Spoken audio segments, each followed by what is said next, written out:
Hola, hola, ¿cómo están? Muy buenas tardes. Bienvenidos a esta transmisión especial de Librería Internacional. Hoy estoy acá, mi nombre es Marcelo Castro, junto a mi colega y amigo Arturo Álvarez. Bienvenido, Arturo. Gracias, Marcelo. Buenas tardes. Encantado de estar acá. Sí, para ambos es un gusto hoy hacer esta transmisión por una gran noticia para todo Costa Rica y es la presentación de este libro que se llama 40 regalos de esperanza. Es un libro de Paula Umaña y precisamente, Arturo, vamos a comenzar dándole la bienvenida a Paula para luego hablar un poco de quién es Paula y cuál es el propósito de este libro. Así que ahí pedimos a nuestros compañeros técnicos que nos incorporen a Paula Umaña, a ver si ya la tenemos en pantalla.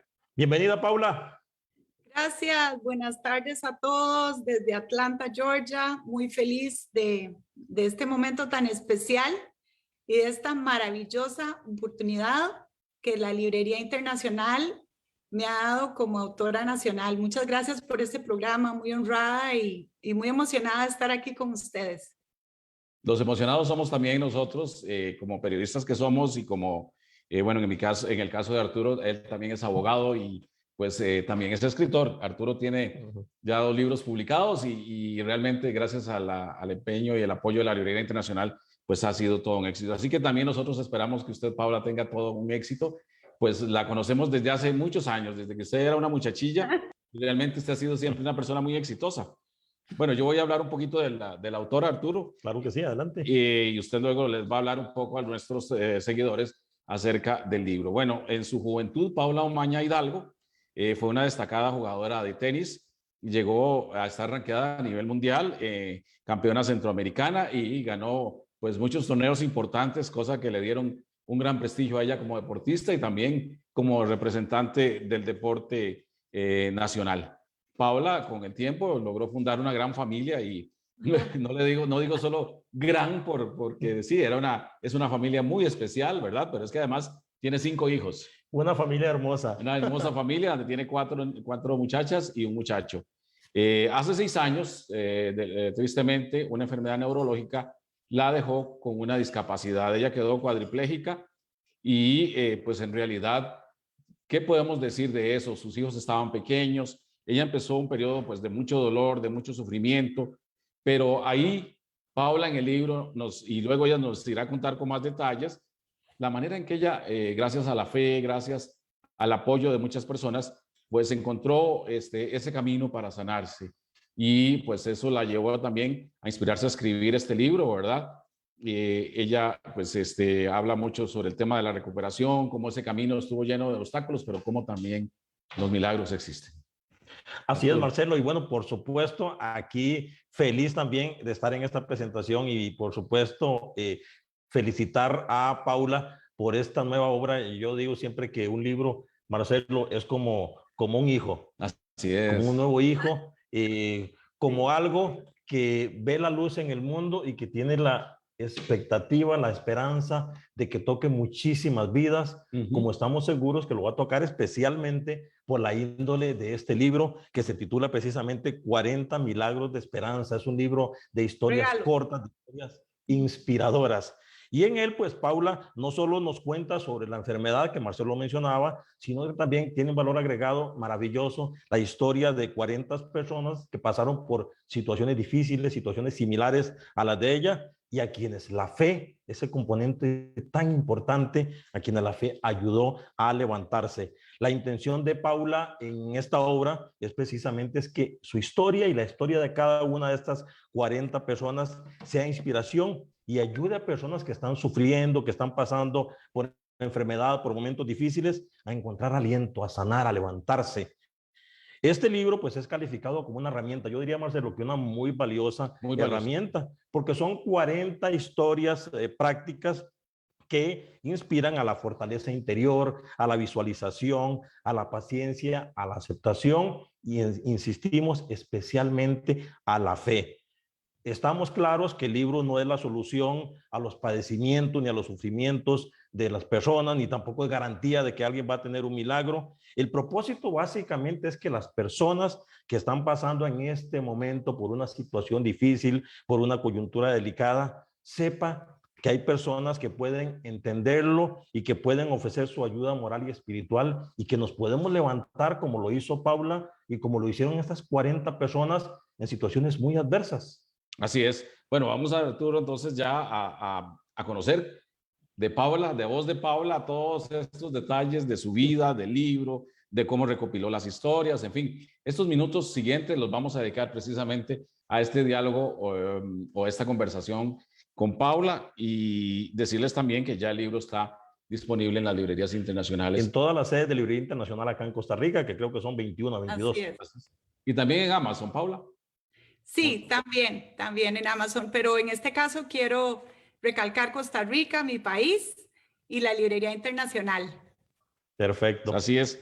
Bueno, Paula, yo lo decía al inicio, bueno, te conocí siendo una chica deportista, muy joven te conocí, eras una chiquilla, yo trabajaba con tu hermana Glenda, también la destacada periodista que estuvo en Teletica Canal 7 conmigo, que fuimos compañeros por tantos años, y ahí vi siempre esa persona que era siempre optimista, muy jovial. ¿Cómo era la vida de una joven en ese momento? ¿Qué aspiraciones tenía Paula en ese momento?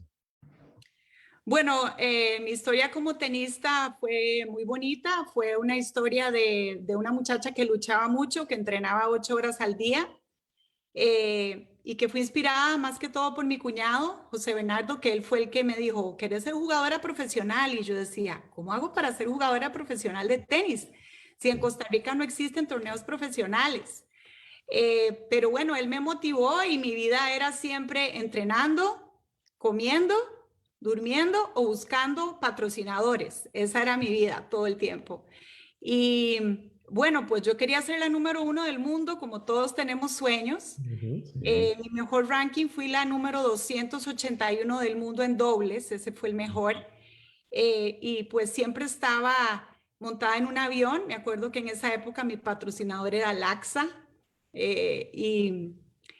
Y esa era mi vida, ¿verdad? Prácticamente. Siempre fue una persona muy activa, nunca, de nunca parar, la verdad. Y yo creo que eso viene de mi papá, porque mi papá es súper pica pica, él no puede estarse quedito en ningún lado y tiene 91 años y todavía juega tenis, imagínense. Ah, sí. Entonces, pues esa fue mi infancia y esa fue mi vida durante muchísimos años. No sé si quieren que les siga contando o si me quieren hacer más preguntas. Ustedes le vamos a ir haciendo poco a poco preguntas para ver cómo llegó incluso usted a esa situación. Definitivamente, Paula, precisamente ahora que dices eso, una persona tan joven como eras tú a esa edad, nunca imaginaba siquiera lo que la vida le tenía previsto. ¿Qué pasaba por tu mente en aquellos años? ¿Eras creyente, no eras creyente? ¿Cómo estaba esa parte, llamémosle mental, emocional, espiritual, en vos antes de todo lo que vino después? Sí, siempre tuve una muy buena base en la fe en mi familia, que me inculcaron mis padres. Era una niña que nunca faltaba un domingo a misa y que cuando me acuerdo vivía en una academia de tenis en Key Biscayne, en Miami, y me acuerdo que las muchachas que vivían conmigo me hacían la vida muy difícil, ¿verdad? Es esa época del famoso bullying. Me acuerdo que cuando tenía días difíciles me iba en la bicicleta a la parroquia de San Agnes, así se llamaba en Key Biscayne, y me quedaba en la banquita de ahí, me quedaba tranquila, pidiéndole a Dios que me ayudara, que quería ser buena, que quería ser campeona, y cuando ya oscurecía me devolvía a la casa porque pues no quería vivir con esas muchachas. Entonces en realidad siempre he tenido o tuve una base muy fuerte. Ahí se nos en cuanto a la fe y a darme cuenta pero que en realidad pues la fuerza venía de otro lugar, ¿verdad? La fuerza venía de Dios, sí. ¿Y en qué momento llega la decisión del matrimonio, verdad? Y en ese momento, ¿cómo se visualiza? ¿Ya usted había abandonado el tenis? ¿Qué metas tenía en ese instante? Me acuerdo que poquito a poco me empezaron a cambiar los intereses, por supuesto. Me devolví para Costa Rica porque antes de eso vivía pues por todo el mundo jugando tenis. Y regresé y cuando tenía como 26, 25 por ahí, pues claro, entraron unos grandes deseos de tener una familia y de casarme, pero de ahí marido y mortaja del cielo baja, ¿verdad? O sea, como que uno dio un consejo y yo dije, bueno, lo único que voy a hacer, y me acuerdo de ese consejo porque todavía se lo doy a los jóvenes, cuando te quieras casar o te gustaría tener a alguien, cuando abres los ojos en la mañana, sin pensarlo, te pones de rodillas en el borde de la cama y le vas a pedir a Dios por ese hombre que tiene para vos, porque ya tiene que existir, en algún lado tiene que estar.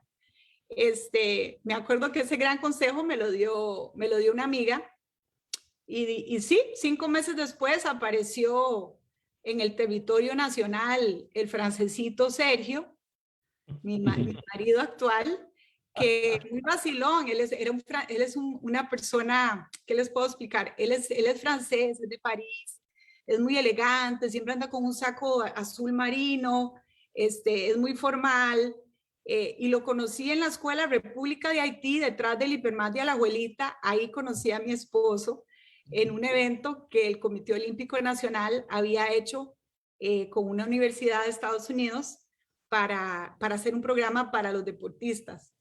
Y así fue como conocí a mi esposo. Y bueno, por gran coincidencia me vine a vivir a Atlanta, donde ya mi hermana Glenda tenía, no sé, creo que ya tenía como 12 años de estar aquí, o 8, Claro. no me acuerdo.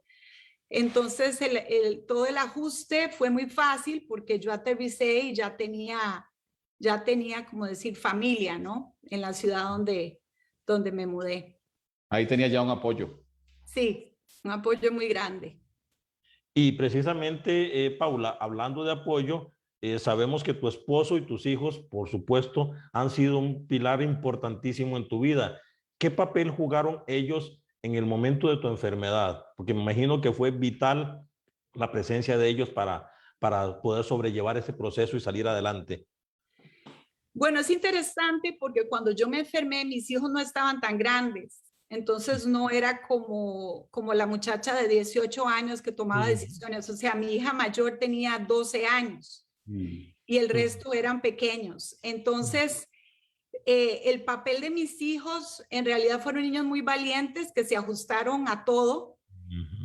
Pero sobre todo para mí, yo soy lo que soy ahora y se logró lo que se logró por Dios, pero también, como todos sabemos, porque los hijos son un motor que nos hacen hacer cosas que jamás nos imaginamos.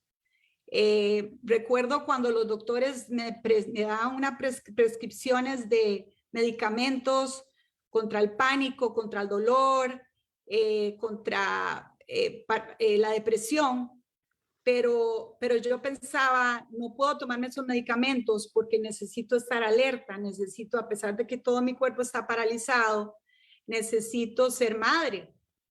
Y eso me mantenía con mi cabeza en otro lugar, a pesar de que mi cuerpo no reaccionaba en ese momento. Y el papel de mi esposo fue muy interesante, porque él fue un hombre que se mantuvo alejado de las emociones, o sea, no lo veías enojado, ni lo veías alegre, ni lo veías triste, lo veías concentrado ante la crisis, porque era una crisis muy difícil. Y él simplemente estaba concentrado en los objetivos y en ver cómo podíamos mantener un balance entre la casa, la enfermedad, el trabajo, los niños, todas las cosas que estaban pasando.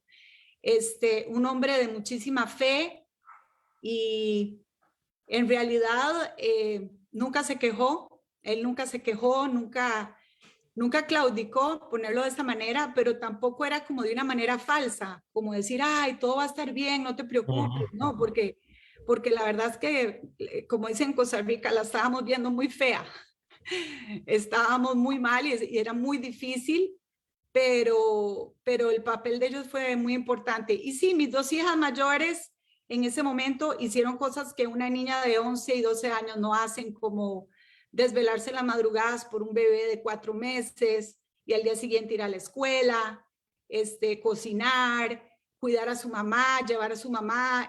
Yo tenía que hacer pipí en la noche, por ejemplo, y ellas tenían que ayudarme. Ellas te levantaban y lo hacían a esa edad. O sea, les tocó hacer muchas cosas que una niña de esa edad no hace, pero era la opción, era lo que había que hacer. Y por supuesto el apoyo de toda mi familia, ¿verdad? Mis hermanas, que son 6, ellas venían a Atlanta y se turnaban para ayudarme entre todas ellas. Y esa ayuda fue maravillosa. Cada una de ellas tiene un carácter diferente. Entonces, por ejemplo, Vicky era la hermana que me hacía reír cuando un doctor yo estaba en la sala de espera de un lugar y Vicky me iba a decir me iban a decir si yo me iba a morir o no, y Vicky y yo no podíamos de la risa, ¿verdad? Porque ella tiene esa capacidad de hacer eso. Y así cada una de las hermanas fue un pilar muy importante. Así como las oraciones de mis padres, ¿verdad? También. Sí. Marcelo, antes de darte la palabra, Paula, a mí me gustaría conocer, saliéndome inclusive un poco de guión acá, ¿cómo fue ese momento en el que te diagnostican la enfermedad y sabes que la enfermedad va a tener unas implicaciones muy fuertes para ti en tu vida, en tu manera de desplazarte, en todo? ¿Cómo es ese momento cuando te lo dicen? ¿Qué pasa por tu mente, por tus emociones cuando te llega esa noticia? Fue muy extraño, Arturo, porque esa noticia nunca fue clara. Fue un proceso como un monstruo, como cuando llegaba la kriptonita Superman, pero fue de meses, donde había mucha confusión. Entonces no fue que me dijeron, te va a pasar esto y nunca vas a caminar. Fue como, estamos confundidos, no sabemos.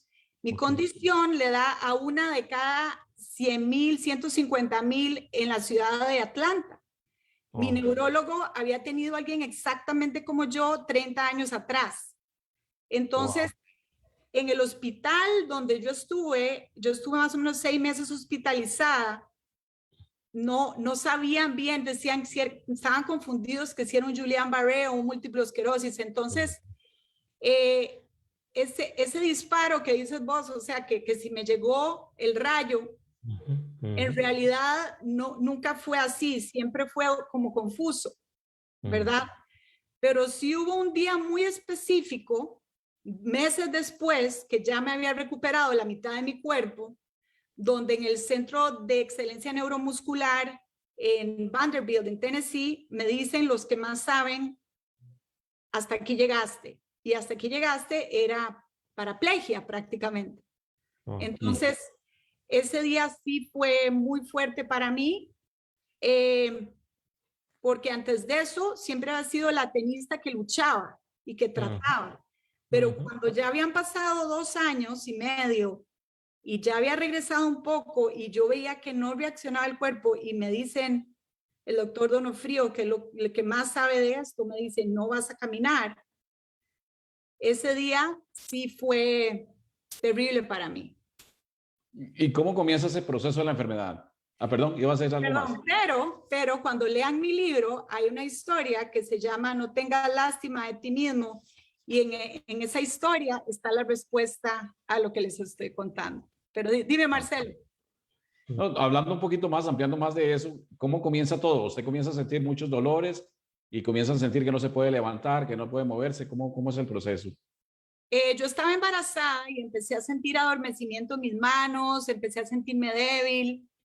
Recuerdo que la primera vez estábamos en un picnic y mi esposo me dijo, ¿puedes ir al carro a traerme una botella de vino? Y yo agarré la botella de vino y se me cayó de las manos y se quebró. A mí me preocupó mi mano, a mi esposo le preocupó el vino. ¡Qué buena! Sí. Para ser honestos. Cada quien en lo suyo. La botella de vino. Y yo decía, mi mano, ¿verdad? Porque él no entendía lo que estaba pasando. Claro. Pero así empezó el proceso y después del parto fue un periodo de meses donde me empecé a debilitar cada vez más, luego no podía caminar bien, luego no podía subir escaleras, hasta que una noche traté de levantarme, paré al baño y mis piernas no existían. Era como si fueran espaguetis, o sea, caí al piso y ese fue como el rayo que dijimos, ok, esto es terrible. Y recuerdo la primera vez que un doctor me dijo, esto va a tardar como 1 año. Y yo decía, 1 año. un año sin saber que probablemente esto iba a ser una discapacidad para el resto de mi vida. Pero bueno, yo creo que nosotros hemos aprendido, todos los seres humanos sabemos que hay un proceso cuando viene una crisis, cuando viene un momento de dolor, donde primero se llora mucho, después hay un gran enojo. Ese enojo puede durar meses, puede durar años o puede durar toda la vida. Claro. Y después viene la aceptación. Y cuando viene esa aceptación es cuando podemos realmente ser libres y tener una nueva vida con lo que tenemos disponible. Paula, excelente. Precisamente eso te quería preguntar. ¿Qué fue pasando con el tiempo? ¿Cómo lograste salir de todo eso, esas etapas que nos estás contando? A ver si nos detallas un poquito más. ¿Y qué papel jugó la fe en ese proceso para que lograras levantarte de allí? Yo creo que cuando viene una crisis, por más consejos que te dan, tenés que pasarlo vos solo. Y de ahí viene mucho el objetivo de escribir el libro también. ¿Qué fue lo que me preguntaste exactamente? Se me olvidó. Me dijiste precisamente lo que te preguntabas, ¿qué sucedió con el tiempo y cómo lograste salir adelante? Hablaste del tiempo de la negación, del tiempo de la aceptación. ¿Cómo viviste esas distintas etapas hasta que lograste salir adelante y cómo la fe te ayudó en esa parte? Yo creo que el haber sido tenista y el haber sido una persona que entrenaba 8 horas al día, cuando llegué a un hospital donde estuve en el mejor hospital, donde van las personas que quedan paralizadas o que tienen alguna discapacidad o tienen un accidente, ellos me enfrentaron con la realidad de un solo, no fue como algo, ¿verdad? En Costa Rica puede ser que algo similar es el CENARE, ¿verdad? Entonces, en ese lugar fue como toparme con la realidad y empezar a entrenar como entrenaba cuando era tenista profesional, pero solamente para poder mover un brazo, para poder coger un tenedor, para poder aprender a sentarme, para poder mover una pierna. Eran horas de horas luchando y tratando de conseguir ponerme de pie. Y cada vez que decían, vamos a ponernos de pie, me moría del pánico, ¿verdad? Dios siempre ha estado ahí y en mi libro la esencia es Dios. Pero cuando estás pasando un momento de tanto dolor y tanto sufrimiento, esta experiencia con Dios, Problemitas con el audio. porque te va a dar mucha cólera. Claro. ¿Verdad?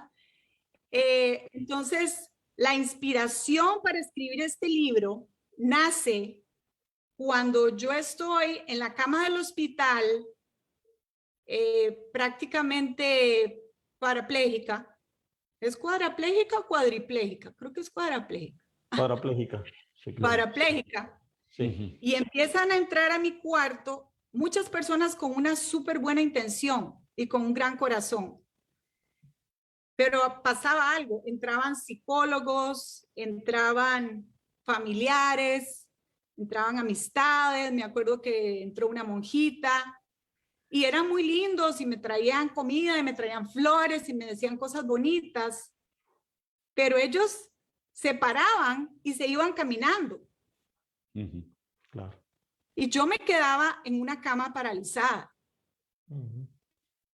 Y ahí es donde la frustración de decir, yo necesito algo más. Esto no me está sirviendo. Yo necesito que una persona que esté pasando lo mismo que yo me hable a mí. Yo necesito, porque estoy en ese hospital y yo aquí no tengo un librito, algo que me diga qué hacer con todo este dolor, con todo este sufrimiento, con toda esta frustración que tengo. Y ahí es donde nace en mi corazón la necesidad de escribir 40 regalos de esperanza. O sea, nadie te lo había sugerido antes de eso. No, nadie. Nadie, No. ok. La inspiración del libro nace completamente en una cama de hospital, en en el momento de más sufrimiento en mi vida. De ahí es donde nace la inspiración para escribir este libro.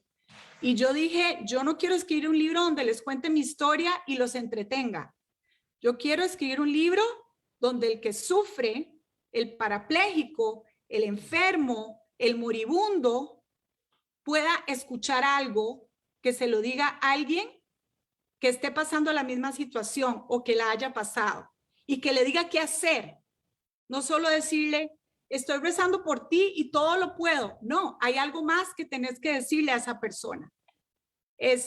Y por eso trabajé tan duro en hacer este libro, porque cada página de este libro, cada historia, cada palabra fue visualizando eso completamente. ¿Dónde va a estar doña María, don Juan, Pedro, un atleta, un muchacho, alguien frustrado, en una cama o lleno de dolor por algo? ¿Y qué le vas a decir? Que le pueda servir. Esa fue la inspiración. ¿Crees que esa inspiración vino de Dios? Que hubo una fuerza espiritual que te inspiró al libro y que también de alguna forma te estaba diciendo que vos podías ser fuerte. Completamente, completamente. Todo lo que está escrito, pidiéndole a Dios, Dios mío, ilumínanos. Y la persona empezaba a hablar y yo no sabía qué íbamos a descubrir.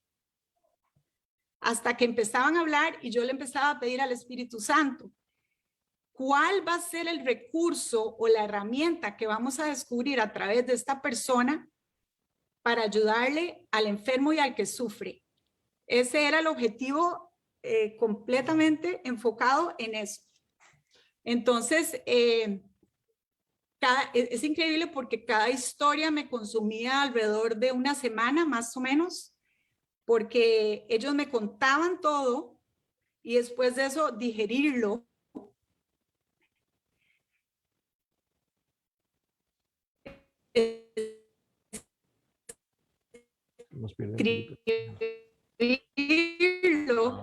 Y además te queda, además, ¿quién soy yo? Sí, ¿quién soy yo para que una persona me venga a contar a mí su sufrimiento más grande y además decida contárselo al mundo? Eso es algo sagrado. Entonces, ¿por qué abrían su corazón conmigo? Porque sabían que yo había pasado algo similar. Qué bonito entenderlo de esa manera. Paula, a mí me gustaría preguntarte, para dimensionar bien cómo te marcó esa experiencia, ¿cómo definirías o qué diferencia entiendes tú que hay entre la Paula antes de toda esa experiencia y la Paula después de toda esa experiencia? ¿En qué eres diferente ahora después de haber vivido todo ese proceso?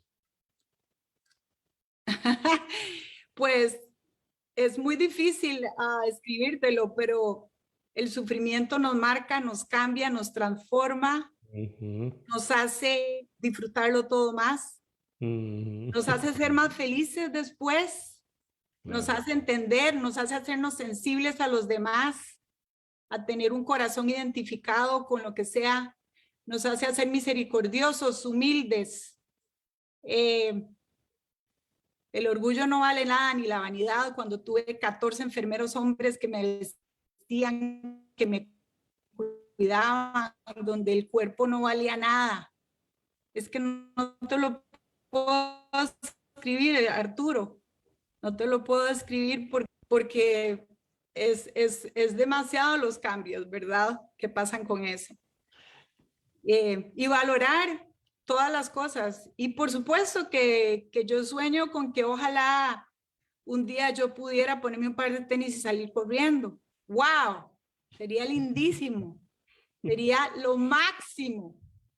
Pero pasaron tantos milagros en mi vida, tantos milagros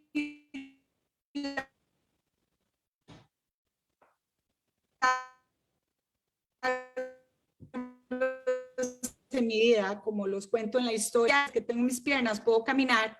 Entonces, en este momento yo estoy viviendo mi sueño. ¿Y cuál es mi sueño? Mi sueño es llevar el plato de la mesa a la pila. Mi sueño es sacar la basura. Y mi sueño más grande, que jamás creí que iba a pasar, era que iba a poder volver a manejar un carro y llevar a mis hijos a comerse un helado. ¡Wow! Es es demasiado. Y además escribió un libro.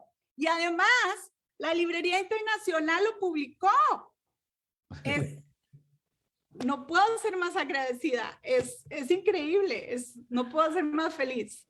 Marcelo y Paula, qué bonito realmente escuchar todo eso y especialmente entender y descubrir que más allá del dolor, porque lo vimos en cada una de esas 40 historias, siempre hay un propósito. Ese momento de sufrimiento, esa vicisitud, llevó a cada una de esas personas, incluyendo a Paula, a algo maravilloso, a una transformación y a un propósito también que sirve para otras personas. Eso es maravilloso. Sí, yo estoy súper feliz. Ha sido todo un proceso. Después, hace 1 año y medio, cuando yo estaba súper enferma, vinieron unas señoras a mi casa y me dijeron, Paulita, te vamos a visitar y te vamos a traer una cacerola de comida 1 vez por semana. Y yo dije, ay no, qué pereza. A mí que no me vengan a visitar, a mí que me saquen de mi casa. Si van a hacer un esfuerzo por venir, páguenme el transporte, porque en ese tiempo era carísimo, costaba como $150 ir a hacer un mandado, porque era la silla de ruedas, el toilet, bueno, era impresionante. Claro. Entonces empecé a ir a grupos donde me empezaron a pasar milagros y milagros.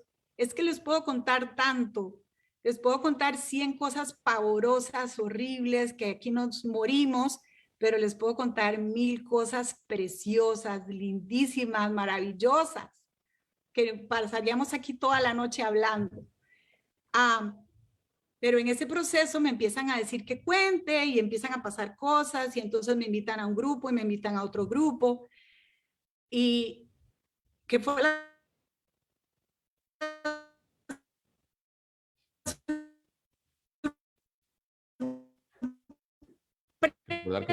que hace más o menos un té de ellos.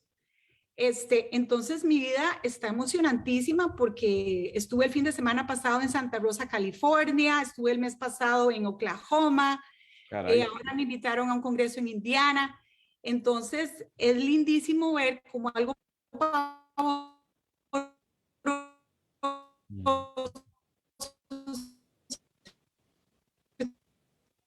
convierte en algo precioso, divertido, paso bien y aparte le sirvo a Dios.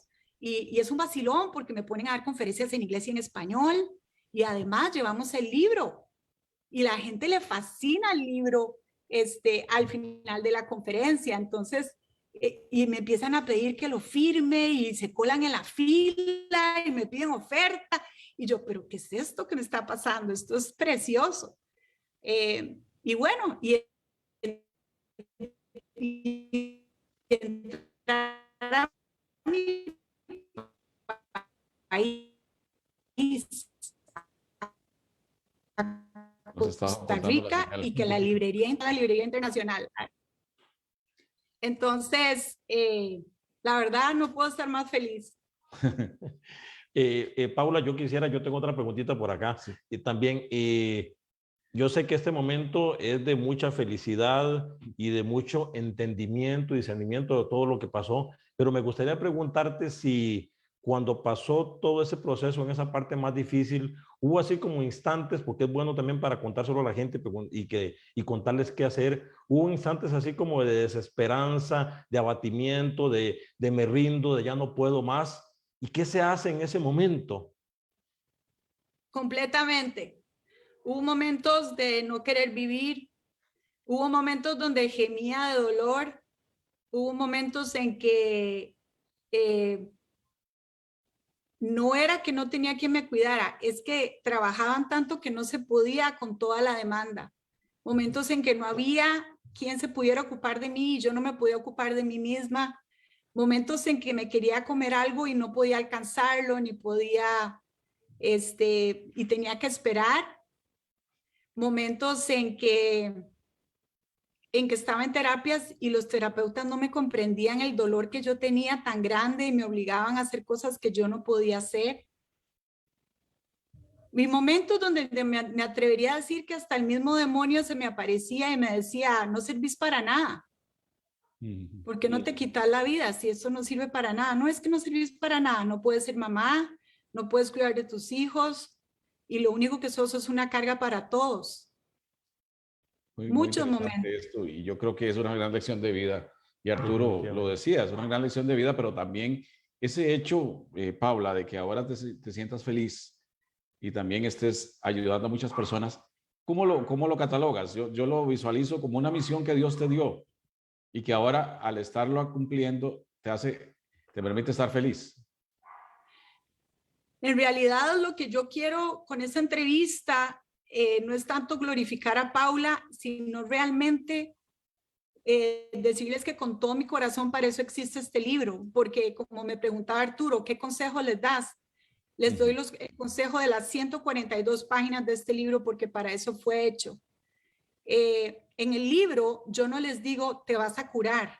Yo no les digo, sé positivo, vas a estar bien. En el libro yo les digo la realidad del sufrimiento, pero les digo qué hacer en el día a día. En el libro hay 3 entrevistados que ya fallecieron. ¿Qué nos decían ellos cuando estaban falleciendo? ¿Qué fue lo que ellos hicieron? ¿Qué fue lo que hizo don Jorge el día antes de morir? Cuando trajo a toda su familia a la casa, ¿qué fue lo que les dijo? ¿Cómo lo manejó? ¿Qué fue lo que hizo? ¿Qué es lo que hace una madre cuando su hija ha tratado de quitarse la vida más de 30 veces? ¿Qué hizo Natalia Vindas cuando quedó parapléjica? ¿O qué hizo José Pablo Gil, que ahora es buenísimo en tenis? ¿Qué hizo José Bernardo cuando le diagnosticaron leucemia y le dijeron que no iba a vivir? ¿Qué hizo Georgina cuando pasaba desvelada las noches llena de picazón? ¿O qué hizo Wendy cuando le dijeron que nunca va a ser madre? Entonces, eso es lo que yo quiero. Quiero que lo usen para eso, como un regalo para esos momentos de sufrimiento y enfermedad. Está lleno de recursos, está lleno de frases, está lleno de tareas, de oraciones, de aplicaciones, donde por días de días me tomó 1 año y medio escribirlo. Perdón la frase, nos quebramos la cabeza, el corazón y el alma, no solo yo, sino muchas otras personas, para poder brindar este maravilloso recurso y también lo logramos hacer en inglés, están los 2 idiomas. Qué bueno. Sí, ahí lo vemos en la pantalla. Paula, me gustaría preguntarte también, derivado de todo esto que hemos estado conversando y de todo lo que ve uno en esta maravillosa obra tuya, ¿realmente es necesario, crees tú, para el ser humano muchas veces pasar por la oscuridad para poder encontrar la luz? Pues yo creo que es muy difícil conocer un ser humano que nunca ha sufrido o que nunca haya pasado por nada, ¿verdad? A todos nos va a pasar, a todos nos va a llegar en algún momento, pero qué rico estar preparado, qué rico tener herramientas, tener armas, tener amistades, tener maneras de manejarlo. Pero sí, yo creo que todo eso lo pasamos todos los seres humanos y para mí la base, pues por supuesto que ha sido Dios. El libro es un libro lleno de Dios porque es mi esencia y no puedo ocultarla. Pero tiene algunas historias que no lo mencionan y es por gusto, para que esa persona que está sufriendo o está enferma y está enojada con Dios porque está harto que todo el mundo le venga a decir lo mismo, tenga un break y diga, ay, mira, que hay 2 historias que me dicen otra cosa, como para poder dosificar la evangelización, digamos. Esa es la idea, para poder ayudarles en esos momentos y pues fue hecho con todo mi amor para ellos. Claro que sí. Y qué bonito, Marcelo y Paula, especialmente que el libro, más que llenarse de consejos, que pueden ser mucha teoría, está lleno de vivencia. ¿Cómo lo viviste? ¿Cómo lo vio cada uno de esos seres humanos que pasó, como dice el refrán, que pasaron por donde asustan, por donde se sufre? Entonces, más que teoría, es una vivencia que en realidad está llena de lecciones maravillosas para que todos crezcamos desde el sufrimiento, crezcamos desde la adversidad y nos convirtamos en mejores seres humanos. Sí, y como decía Paula, Arturo, todos hemos pasado por esas etapas de vida donde hemos enfrentado la oscuridad, donde hemos enfrentado la incertidumbre, el miedo que a veces nos paraliza, pero precisamente la idea es saber cómo encontramos esa luz al final del camino. Y que precisamente también nos preguntemos cuando llega esa adversidad, ¿qué me está enseñando? ¿A dónde me quiere llevar? Para que no nos quedemos pegados en ese sufrimiento. ¿A dónde? ¿Cuál es el propósito? Y creo que Paula lo encuentra muy bien en su libro y estas 40 personas con sus testimonios maravillosos también para que nos muestren de alguna manera el camino a través de una vivencia. Paula. Algo muy bonito es que en realidad, voy a ser bien sincera, escribir bien. Yo escribo, mi letra es como, ahorita es como si la de mi hijo de primer grado y la mía son muy parecidas. Y me da como pena cuando me dicen que les autografíen, cuando me piden que les firmen los libros y les ponga algo, y yo, bueno, aquí va la letra. Y van a decir, esta es la escritora, ¿verdad? Mi libro fue escrito hablado en un teléfono, así fue escrito, y de ahí tenía, o sea, es muy lindo saber que solo no podemos, pero en realidad, sí, no quiero, ¿cómo les explico? No soy una gran escritora o una persona que tiene mucho conocimiento en eso, simplemente el libro es puro corazón, eso es todo lo que podría decir. Y es algo que disfruto mucho, tengo muchos proyectos por delante ligados a las personas que sufren y a los enfermos y además es muy bonito cuando me llaman a conferencias para diferentes grupos, ¿verdad? Desde corporaciones hasta niños, hasta este fin de semana fue muy divertido porque eran agricultores de los viñedos de Santa Rosa, California. Y entonces me di cuenta que era una audiencia muy diferente y que había que tocarles el corazón de otra manera, ¿verdad? Yo tengo como una inquietud, una pregunta que me surge del corazón. ¿En qué consiste el verdadero milagro? Ahí yo hago una pregunta. ¿El milagro es la curación solamente o el milagro es también la transformación interior de cada ser humano? Para mí el milagro ocurre en la actitud. En la manera en que lo ves y en descubrir que aunque la mitad del cuerpo no te funcione, te la vas a jugar con lo que tienes y vas a vivir con lo que tienes disponible para sacar lo mejor de lo que hay. Pero eso nace de algo que te sale del corazón y que viene de Dios. Entonces, para mí el milagro es que soy como que todos los días me pongo un traje como si fuera Afrodita para funcionar y me encanta. Pero yo creo que eso es como súper frustrante y es dificilísimo, pero yo vivo muy feliz con eso. Entonces yo creo que el milagro ocurre cuando la persona puede ver la dificultad sin estar fingiendo una mentira, pero ofreciéndosela a Dios por los demás. Y como lo dice una historia del libro que se llama Sufro por ti, y de ahí el milagro ocurre. Otra manera para mí en que realmente el milagro ocurre es cuando yo no valía un centavo y milagrosamente me viene a ver un padre puertorriqueño que se llama Father Reyes, que no sé por qué llegó a mi casa porque nunca más lo vi. Y en una visita de 15 minutos me dice qué hacer con todo lo que me está pasando. Y él me dio un entrenamiento intensivo en el manejo del sufrimiento.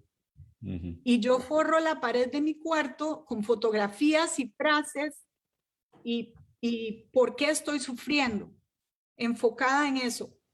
¿Por qué estoy sufriendo? ¿Por qué se lo estoy ofreciendo a Dios? Y cuando tengo esa actitud, cada vez que venía todo ese dolor y ese sufrimiento, decía por esto, por esto, por esto, por esto. Y en ese momento uno recibe una gracia especial que te hace ver las cosas diferente y que no sé cómo, te sentís bien y estás contento. Para mí eso es un milagro. Excelente. Y qué bonito, Paula, porque en realidad es entonces poder ver ese sufrimiento más allá de esa sensación puramente física y humana y trascenderlo y como buscar lo que hay detrás de él, porque pareciera que ahí se esconde siempre un regalo maravilloso, pero nos toca con actitud, como bien dices, dar ese paso para encontrar el regalo.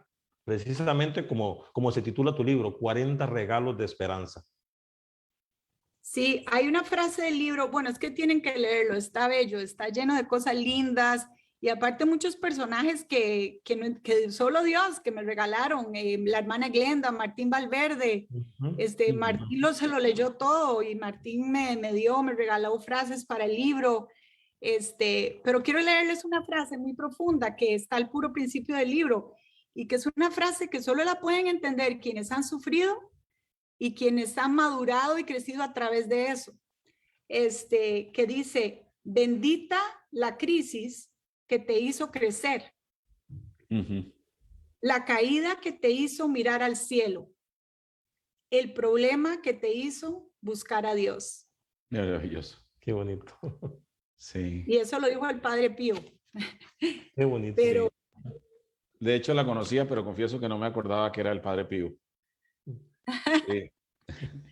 Yo no sé, Arturo, yo creo que ya tenemos poco tiempo.